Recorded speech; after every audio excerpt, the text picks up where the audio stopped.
আপনাদের দেশবাসীর কিছু পরামর্শ প্রয়োজন আজকে মরিয়মকে বাঁচানোর জন্য।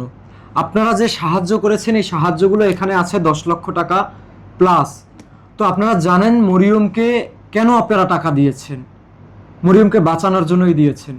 তো মরিয়মের চায়নাতে চিকিৎসা, 2টা অপারেশন বেজিংয়ের সব থেকে বড় শিশু হাসপাতালে।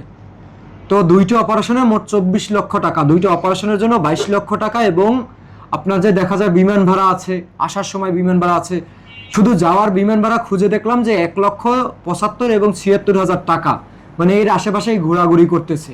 আপনারা জানেন বিমান ভাড়া অনেক আপ ডাউন করে। এবং আমার যেই পরামর্শটা সবার আগে দরকার, আপনারা জানেন যে মরিয়মের 2টা অপারেশন যদি লাগে, ডাক্তাররা জানিয়েছে, আমি বলেছিলাম যে মরিয়মের প্রথমে একটা অপারেশন করবে এবং অপারেশনের পরে মরিয়মের শরীরের অবস্থান বুঝে দ্বিতীয় অপারেশনের সিদ্ধান্ত নেবে, হয়তো বা 15 দিন পর, 20 দিন পর, বাকি 1 মাস পরে, এভাবে অপারেশনটা হবে। এবং আপনার যে এই মরিয়মের যদি 2টা অপারেশনে 22 লক্ষ টাকা হাসপাতালে বিল পেমেন্ট করতে হয়, তাহলে একটা অপারেশনের খরচ পড়ে 11 লক্ষ টাকা। এখন এখানে আছে, আপনারা আমাকে দিয়েছেন, মানে মরিয়মকে বাঁচানোর জন্য আমার পক্ষ থেকে দিয়েছেন 10 লক্ষ টাকা প্লাস। এখন আপনারা বলেন এই মরিয়মকে নিয়ে কি বাংলাদেশে বসে থাকা উচিত বাকি টাকা সংগ্রহ করার জন্য, নাকি আসলে গিয়ে প্রথম অপারেশনটা শুরু করা উচিত? যেমন আবরার নামে একটা বাচ্চার চিকিৎসার জন্য চায়নাতে আপনারা 25 লক্ষ টাকা দিয়েছিলেন, সেই টাকাটা কিন্তু বাংলাদেশে বসে দেননি, বাংলাদেশে বসে 10-11 লাখ টাকার মতো দিয়েছিলেন যে অপারেশন শুরু করেছিলাম। কিন্তু এখন কথা হইলো মরিয়মের এখানে 2টা অপারেশনের কথা। এখন আমরা এখানে দ্বিধাদ্বন্দ্বে আছি আসলে কি করা উচিত। আবার বাংলাদেশে ঘরে বসেও তো ভাই 24-25 লক্ষ টাকা সংগ্রহ করা এত সহজ কথা না, অনেক কঠিন বড় একটা কাজ। কারণ ওর তো বাংলাদেশে চিকিৎসা নাই, তাহলে হাসপাতালে ভর্তি করে যে স্যালাইন দিয়ে ওর জন্য যে মানুষ বলবো যে ওর আসলে ওকে বাঁচাইতে এগিয়ে আসেন, ওর চিকিৎসা বিদেশে আছে, এরকমই তো কোনো ব্যবস্থা নাই। বাংলাদেশে যদি চিকিৎসা থাকতো তাহলে তো বাংলাদেশে অপারেশন হয়ে যেত। এখন আসলে আমাদের কি করা উচিত, কিংবা আমি মরিয়মের মার কাছে আসলে জানতে চাই যে আপা, এখন আপনার বাচ্চার তো দেশবাসীও জানে, আমিও জানি, আপনারাও জানেন যে 2টা অপারেশনে 22 লক্ষ টাকা দিতে হবে হাসপাতালকে। এখন আপনি এখানে 10 লক্ষ টাকা প্লাস সাহায্য পেয়েছেন, এখন আপনাদের আসলে চিন্তা ভাবনা কি?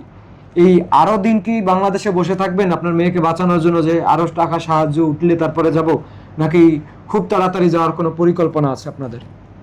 কারণ আমি যদি এখন আমার জান্নাতুলকে নিয়ে বাংলাদেশে বসে থাকি, কারণ আমার মেয়ের অবস্থা আপনারা দেখতে পাচ্ছেন, আমার জান্নাতুল অলরেডি খানা দানা ছেড়ে দিয়েছে, ওকে আমার সিরিজের মাধ্যমে খাওয়াইতে হয়। তাহলে আমার এই শিশু বাচ্চাটা কিভাবে বাঁচবে, কিভাবে চলাফেরা করবে? আমার বাচ্চাটার শরীরে দেখেন আপনারা কিছুই নাই, আমার বাচ্চার শরীর সম্পূর্ণ একটা হাড্ডি হয়ে গেছে।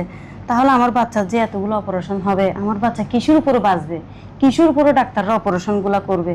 তা আমি যদি এখন 24 লক্ষ টাকার আশায় যদি বাংলাদেশে বসে থাকি, তাহলে আমার হয়তো, আমার মনে হয়, কারণ তো আমি তো মা, আমার মনের মধ্যে তো একটা ভয় কাজ করে, কখন আমার মেয়ের কি হয়ে যায়, কখন আমার মেয়ে কি হতে পারে। কারণ আমার বাচ্চা ঘুমায়, মাঝে মাঝে আমার বাচ্চার দমটা বন্ধ হয়ে যায়, ও হা করে ঘুমায়। তাহলে আমি ওকে 24 লক্ষ টাকার আশায় যদি বাংলাদেশে ফেলে রাখি, হয়তো ঠিক 24 লক্ষ টাকা জোগাড় হবে অনেক টাইম ধরে, কিন্তু ততদিনে হয়তো আমার মেয়ে আমার কোলে নাও থাকতে পারে।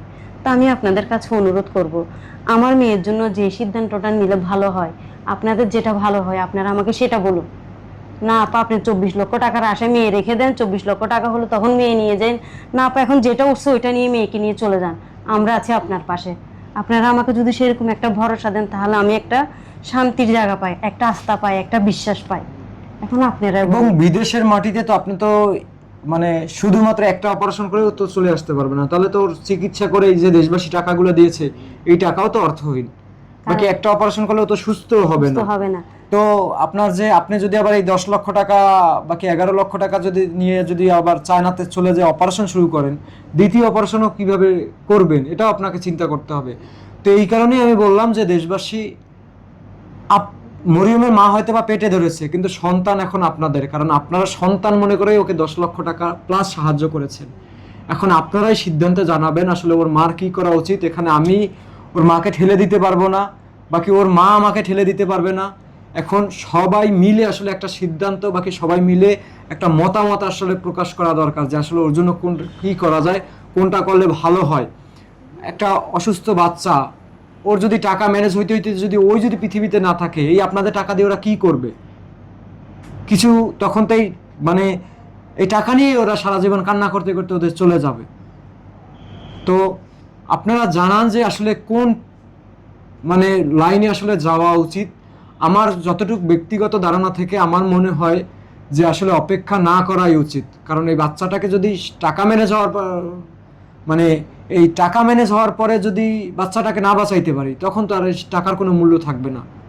আবার আপনার যে এই ভিসা হয়ে যাচ্ছে, ভিসা হয়ে যাওয়ার পরে যদি আবার টাকা ম্যানেজ করতে না পারি তখনও কিন্তু এর চিকিৎসাটাও আটকে যাচ্ছে। তো আপনারা আসলে আপনাদের মতামতটা জানাবেন এবং আপনারা ওকে সাহায্যের হাত বাড়িয়ে দিবেন। আপা, আপনার সাহায্য পাঠানোর নাম্বারটা একটু বলেন।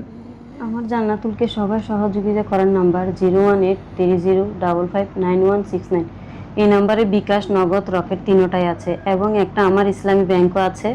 আমার এই নাম্বারে ইমো, হোয়াটসঅ্যাপও আছে। আপনারা চাইলে আমার জান্নাতুলের সাথে সরাসরি কথা বলতে পারেন।